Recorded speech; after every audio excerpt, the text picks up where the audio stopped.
asgjë nga shumë gjëra që ne i kemi. Por ama Marizi ka arritur që bukurinë e vetë, është vend shumë i bukur, por mendoj që nuk krahasohet dot me Shqipërinë që ka 2 dete, me Shqipërinë që ka 9 lumenj, me Shqipërinë që ka liçenet pafundme. Edhe pse prap nuk është një vend i madh, Shqipëria. Ka një mundësi sepse llogaria është shumë e thjeshtë. Nëse 100 turist vinë dhe lënë në ditë në këtë vend 30 euro, bëjnë 3.000 euro. Nëse 10 turist vinë dhe lënë në këtë vend çdo ditë 3.000 euro, bëjnë 30.000 euro. Dhe nëse 12 milion turistët që vinë në Shqipëri sjellin 5 miliard, imagjinoni se sa sjellin, jo 12 milion, po se sa sjellin nëse vinë 100.000 turist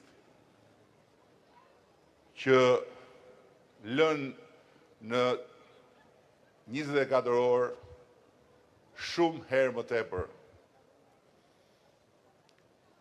Dhe prandaj ajo pyetja çka ka këtu për mua, unë jam një qytetar i zakonshëm, unë nuk shkoj dot me familjen time të hyj në një resort.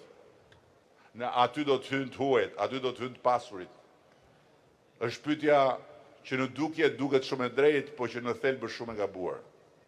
Asnjë vend që bukurinë e vet e ka vënë në shërbim të turizmit masiv nuk ja ka dalë ta mundi pravëmbetjen dhe nuk ja ka dalë që përmes zhvillimit t'i ngrej lart njerëzit e vet në mirëqenie. Turqia ja doli të bëjë ndryshimin e madh jo kur filloi të hapi turizmin, po kur filloi të fusi pikërisht rezortet luksoze, pikërisht hotelet me 5 yje, pikërisht marinat dhe jahtet. Natyrisht që njerëzit e thjesht, njerëzit e zakonshëm nuk mund hynë në një jaht, por është jahti që hynë në ekonominë e tyre, që hynë në ekonominë e qytetit, që hynë në ekonominë e vendit. Tani, parafytyroni, investimi në Port of Montenegro ka qenë 150 milion euro, paka shumë, kur është bërë. Përpara disa vitesh, u shit te këtë tjerët që e morën 700 e kusur milion euro.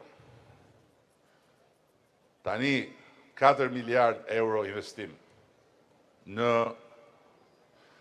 një zonë të Vlorës. Merrni me mend vetë se çfarë prodhon nëse sipas të gjitha studimeve të bëra 1 euro që hyn në një hotel apo në një resort luksos është e barabartë me 1.6 deri në 2 euro që menjëherë hyn në ekonominë rreth e rrotull.